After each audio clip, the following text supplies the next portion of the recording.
Do you want to know which contacts and companies your sales team should be prioritizing inside of HubSpot? Well, there's a whole lead scoring tool for that, and I'm going to show you how to set it up in today's HubSpot hack. All right, HubSpotters, just so you know, this tool is currently in beta at the time I'm filming this video, so things might have changed a little bit by the time you're watching this, and you do need Marketing Hub Professional or Enterprise to have access to this lead scoring tool. But now let's dive in to show you how these things work.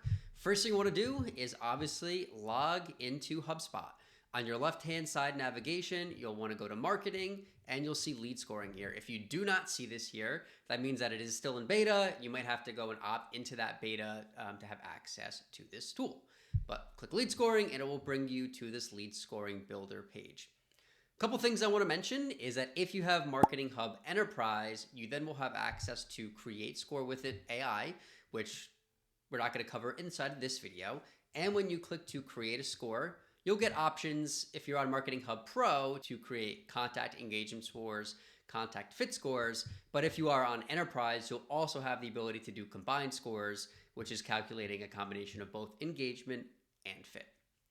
But if you're on Pro, you do have at least the ability to do an engagement score or a fit score for both on a contact or on a company level. We're going to walk through actually building out both of these today, and we're going to start with a contact engagement score. So we'll click to create, and this brings us into our builder. So an engagement score is going to be based on interactions the contacts or companies are taking inside of your CRM. For example, engaging with your website, clicking on marketing emails, watching videos that you might have posted on your site, different things like that. So I'm going to click to add an event group. And your first thing that you'll see pop up here is a score limit. So this is the maximum score that this contact could hit for the entire lead score that we are setting. So by default, it's set to 100. That's my personal recommendation for a good one to use, but you can set them in different increments of 100 up to 500. So we'll give this lead scoring group, we'll call this one page views. And you'll see now within this specific group, we can also set a group score limit. So say we have one for page views, and then we create our second group for marketing email interactions. And we don't want someone to be able to hit that 100% threshold just from one of these different groups. We can set a limit here that we say, for example, only want someone to be able to get 50 points from this entire group, and then maybe another 50 points from this one. That would be your maximum 100 points. So we're going to add in our event criteria here, and you can see all of the different actions or interactions that this contact could take to affect their lead score. So what I'm going to select are web events, and I'm going to use page visits for this, and I'm going to filter by the page path. So if you don't know where I'm heading with this, I'm actually looking for contacts that are looking at our pricing page, since that's a good indication they're actually interested in our product if they're looking to see how much it costs. So we'll do page path contains, and obviously this is unique to you, but it's pretty common for it to contain pricing as part of that page path. You can then choose whether how many points you would want this to add. So let's give this 25 points. And then you could also choose whether or not you want these events to add or remove points. So let's add in another one here. Let's do another page visit, and we'll do another URL path. We'll do also contains, and then we'll do our careers page. So say like this is a recruiter, or this is someone interested in actually working at your company. You're probably not going to want to pass them off to sales. So we're going to actually then subtract, and let's just give it all 50 points from this. Not saying that's the best practice, just demonstrating to you that you can do positive and negative scores for this. You also have the ability to do, if you want to score this every single time that this happens, or if you want to limit to how many points they can get from each one. So we'll put that at 25.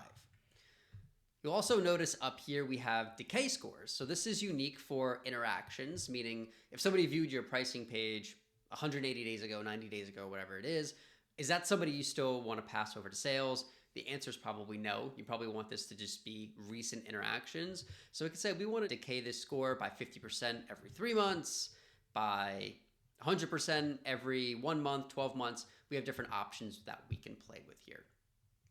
So we've got a lot more to cover in this video. I'll just show you some marketing email stuff here.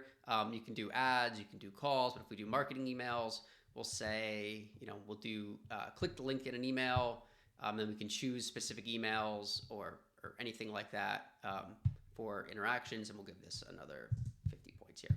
So our very basic engagement score is set up. We'll click to the next tab for contacts. This is where you can choose which contacts you want to score. So by default, it will score all contacts. You then can choose if you want to only score certain lists. Contacts you want to exclude, you can choose from this list. Or if you want to refine it more precisely, then you can choose only contacts that you want to include here in this second option. And when we go into settings here, this is where you would manage the label. So we'll just call this our engagement score, because this will be a HubSpot property engagement score that is viewable on these contact records. And then we can go to thresholds here. This is where you can set different points on whether someone has a high score, medium score, or low. By low, by default, will be set to 50 points. And then from here, we can change if someone reaches that high threshold or medium threshold. So once we are all good, then when we click score thresholds, this is where you can see the different labels that will go with the different scores that they have. So by default here, I cannot change this. 0 to 49 points is a low score label, and then I can change medium and high if I wanted to. And it will also create a property for the score threshold. So I'll just call it engagement score threshold. I'll just move the date that it was created here.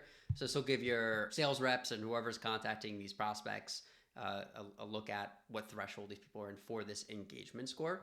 And then once we're happy with our engagement score, we've given these property labels, we will have to save this before we can publish it. And then we'll click to review, give it one final look over, and then turn this lead scoring on. And now our engagement score is on. Success, as you can see here on my screen. So there is a analytics tab here where you can look at your engagement score to see how many contacts you have, how many are scored, average score, minimum score, and a whole score distribution and everything like that. This is a test portal, so none of this data is actually going to get filled in with stuff, but hopefully yours would be looking pretty good after you set this up. Let's go back to all scores here, and now we're going to create our contact fit score. So this is not going to be interactions, it's going to be more about evaluating which contacts might align with your ideal customer profile. And we're going to also create this on the contact level. And we'll add in a property group here. And let's actually, we'll add in company data. Will be one group. We'll give this a limit of 50 points, and we'll add in contact data here. So I know this is a contact score, but you can access associated company data for this score. So we're going to do one of each. And for company data, we'll do associated company. And we can do things like industry. Is any of, say, you're targeting accounting firms. Is any of accounting, that's a point. Say their annual revenue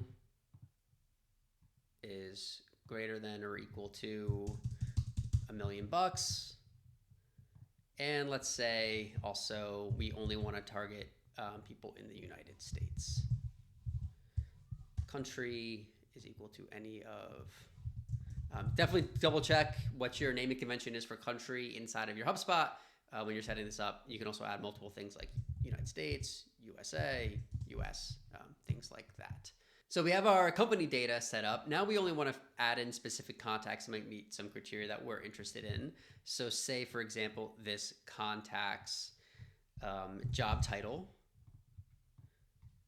let's say, contains any of, say we're really only interested in, chief level people. So chief, CEO, maybe we also want VPs, vice presidents, presidents, and say like, if we want, I know I'm all over the place. I said marketing, but accounting earlier, but the person's in marketing or sales or IT, different things that we could add in here for their job title to contain in order for this person to actually be scored. We can also add in other things like, say we only want to know people that we actually have a phone number for. So phone number is known. Probably also want to make sure we have an email for them, so we're not sending people to our sales team that they have no way of actually contacting. So email is known. And maybe if you're using like a data enrichment tool like Clearbit or something, you might also know where this person is located. So we could probably do a country filter for this as well, and add in United States again for this if we're only trying to target people inside of the US. So you can, again, add or subtract points for this. So like say you wanted to exclude people in certain countries. So add or subtract different point values here based on this criteria. If we go into our settings here, you can choose which contacts you want to score again, including lists, excluding lists. And when we go into settings, this is where you can give the property a label and again, edit that threshold here. So everything looks good with our scoring. So we're going to go review it and turn it on. Success. Now we've created our contact fit lead scoring setup.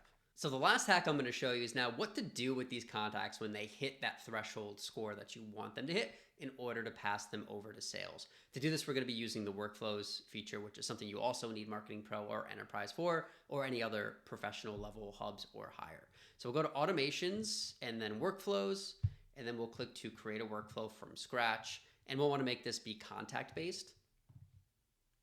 And we'll set up our triggers here. So when a filter criteria is met, for contact properties, we'll do our threshold. So our fit score threshold is equal to any of high. You could also then just not use threshold, like just use the fit score for a specific score if you wanted to. But HubSpot has that awesome like high, medium, low option for you to use. If anyone hits that high feature, we probably want to enroll them in this workflow. And we can choose that we want re-enrollment on for this in case someone hits that fit score more than once. Let me click save on this. And then actually we might want to add in an option based on like what you're doing for lifecycle stages that maybe we haven't already disqualified this person already. So lifecycle stage is none of like other, which is personally what we use after we've disqualified someone. You actually might want to just add that to the exclusion list in that fit score. So when this happens, you might want to set some different properties like setting their lifecycle stage to a marketing qualified lead, and potentially route this lead. So we could rotate to record owner and say we want to evenly rotate this to our sales team, which will set the contact owner here. And then we could choose to also, send a task to whoever new fit score contact is whoever just gets assigned as that contact owner in that previous step. And then we have a workflow set up to notify our sales team when a contact hits that threshold.